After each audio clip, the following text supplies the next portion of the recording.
add, subtract, and multiply vectors. For A, I picked 14, B 18, C 30 degrees, D and 120 degrees.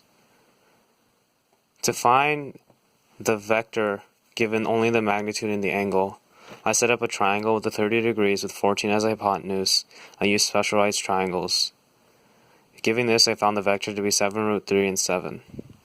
Similarly, I used specialized triangles, given only the magnitude and the angle, to find the angle to be negative 9 root 3, 9.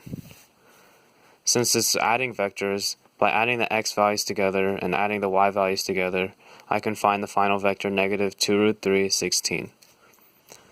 By applying this onto a triangle and solving for the hypotenuse using Pythagorean theorem, I can find the magnitude of the vector, or root of 268. By finding the inverse tangent of this angle, by putting 16 over negative 2 root 3, I was able to find the direction of the vector to be negative 77.78 degrees. For these two vectors already established, to subtract the two vectors, I subtract the two x values and subtract the two y values, getting this as my final vector.